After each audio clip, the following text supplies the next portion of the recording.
Battle of the Bridge. Some games are remembered for goals, some for trophies, and then there's this one. May 2nd, 2016. Chelsea vs Tottenham. On paper, it's just another London derby, but what played out that night was something we've never seen before. A record number of yellow cards, players that were completely out of control, no title on the line for Chelsea, yet they fought like it was life or death. And while two teams tore each other apart, the third one, Leicester City, waited to see if history would be written for them. This wasn't a football match, this was literally war, and it changed everything. To firstly understand why this match exploded the way it did, you have to look at everything that led up to it. Tottenham were chasing their first league title in over half a century. This was easily the best Spurs side in a generation. Kane, Dele Alli, Dembele, Eriksen, all in their prime and thriving under Pochettino. They were absolutely relentless. However, it's important to note Dele Alli was in fact suspended for this match. He received a 3-game ban for violent conduct after punching West Brom's Claudio Yacob during the previous fixture, meaning Spurs had to play without one of their most influential attacking players. The pressure was also building. Tottenham had been one of the best sides in the league up until this moment, while the remaining big teams were all falling apart. Chelsea, the defending champions, were in freefall from the very beginning.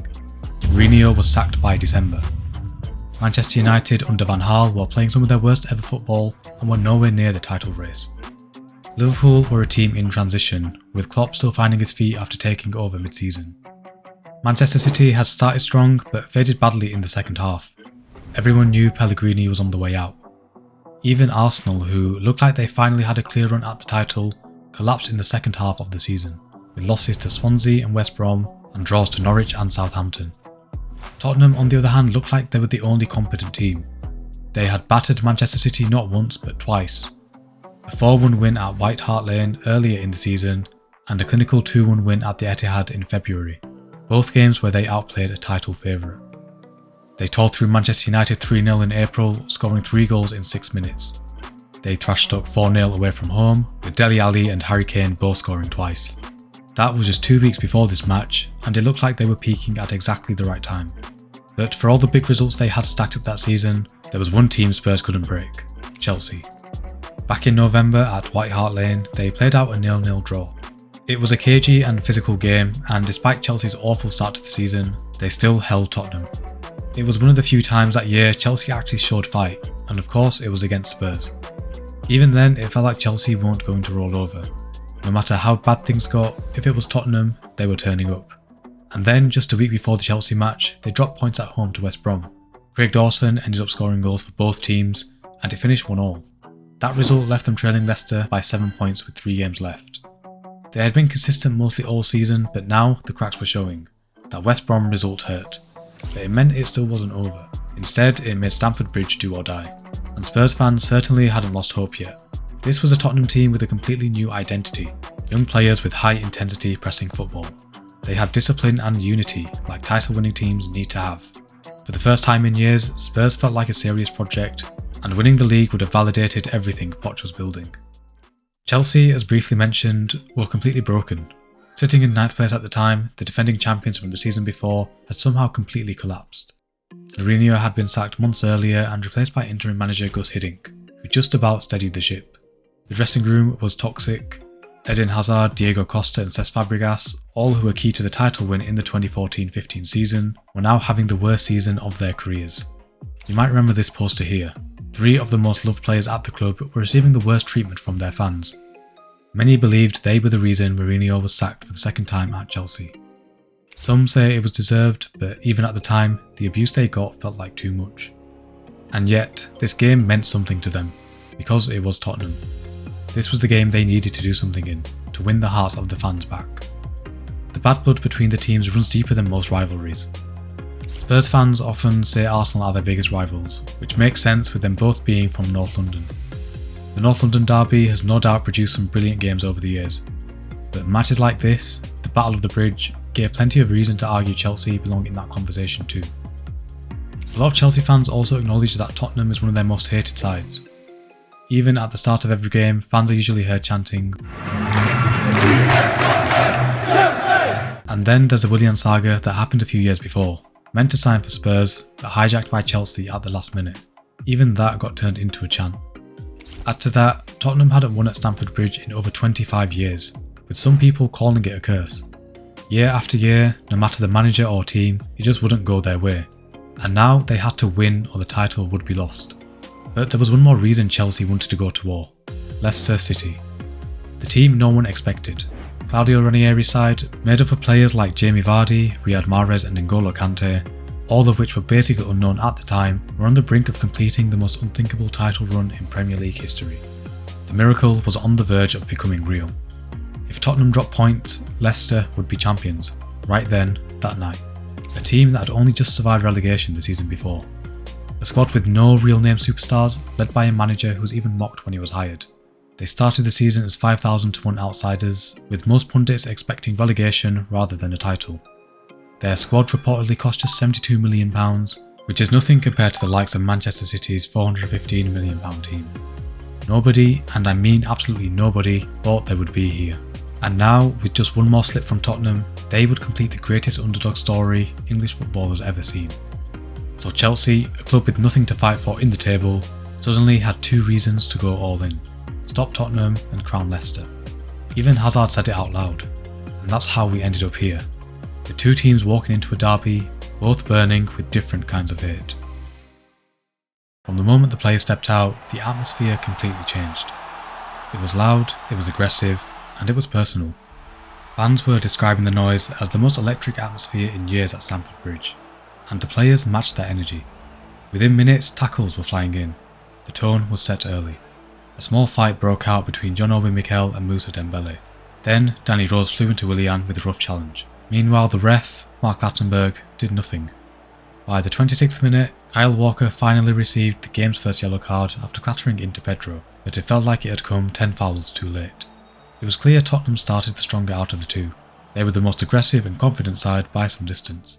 To many, it already felt like Chelsea's season was going to somehow get worse.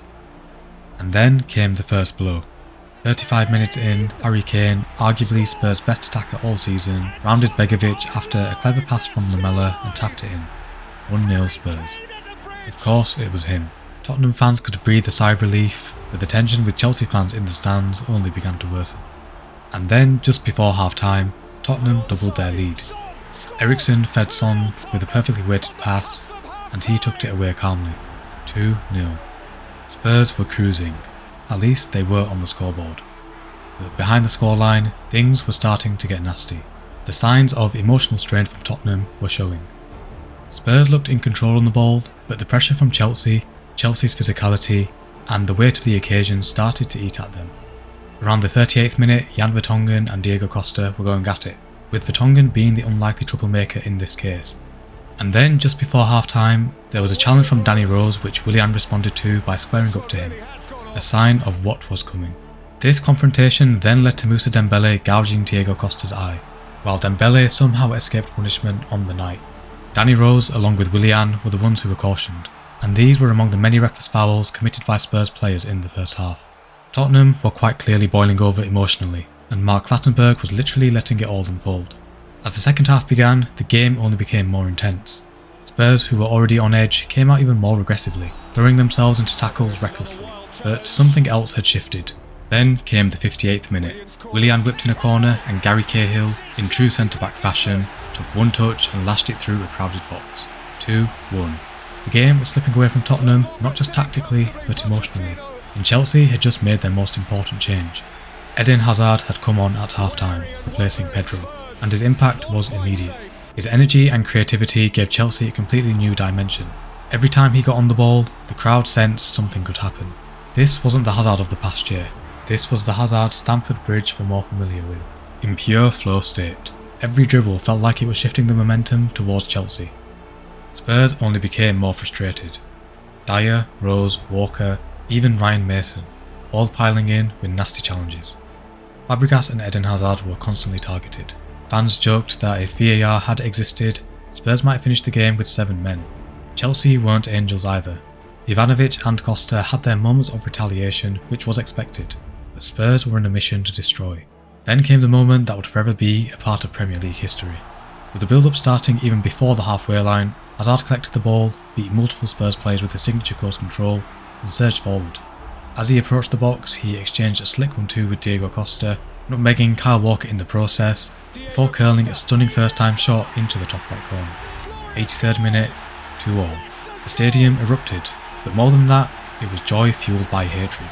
Hazard sprinted into a knee slide straight to the corner in front of the away fans. Spurs players looked absolutely defeated, and the Chelsea players piled on. Hazard hadn't scored at Stamford Bridge in almost a year, but this one meant absolutely everything. To him, to the fans, to Leicester. The Tottenham players completely lost control. Lamela, who was already on a yellow, had actually stamped on Fabregas' hand towards the end of the 90 minutes, but again escaped caution. Then, deep into stoppage time, Moussa Dembele and Harry Kane received bookings in the 95th minute, while Ryan Mason was booked in the 96th minute. Chelsea did exactly what they came to do. Tottenham, they were left with a draw.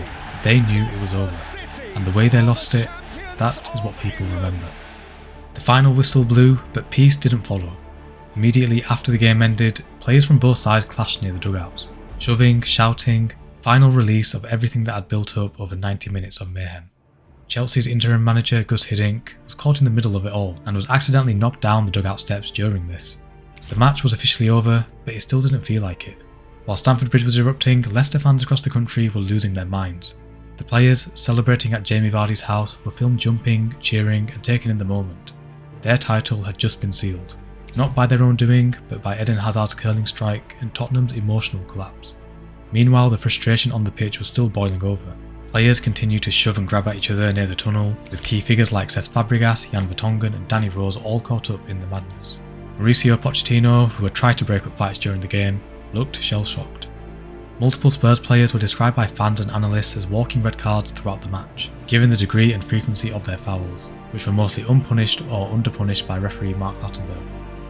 Across social media and post-match analysis, Clattenburg's performance became one of the most discussed parts of the night. He later admitted he didn't want to be seen as the man who decided the title, so instead of punishing Tottenham's dangerous tackles, he let them self-destruct. 9 yellow cards, a Premier League record for one team in a match, and somehow no reds. That was a definition of pure violence in a football match. Media coverage labelled the match as one of the Premier League's darkest and most brutal encounters. The Battle of the Bridge wasn't just a name, it was the only way to describe it. And as expected, there were consequences for both sides. The FA hit both clubs with huge fines for failing to control their players. Chelsea were fined £375,000, the bigger punishment due to their worst disciplinary record in recent years. Tottenham were fined £225,000. Both were warned about their future in conduct and ordered to pay a portion of the investigation fees. Moussa Dembele even received a 6-match suspension for violent conduct after the Diego Costa incident, which apparently was not seen by the referee at the time. The FA deemed it serious enough that the standard 3-match ban was not enough. His suspension extended into the following season since Tottenham had only 2 games left. As one Chelsea fan put it, it felt more like an attack than a match. And in that war, Chelsea made sure Spurs lost everything. This match arguably broke Tottenham's title push psychologically, contributing to their losses in the next games, and ultimately finishing 3rd behind Arsenal that season. Many Spurs fans still view the game as a collapse under pressure that has haunted the squad long after the whistle had blown. This game was the death of Tottenham's title dream, and the birth of Leicester's fairy tale. For Chelsea, a broken team, it was a night of pure redemption. Years later, people still talk about this match, not for the goals or even the result, but because it was a night football turned into a war. The night it earned its name, the Battle of the Bridge.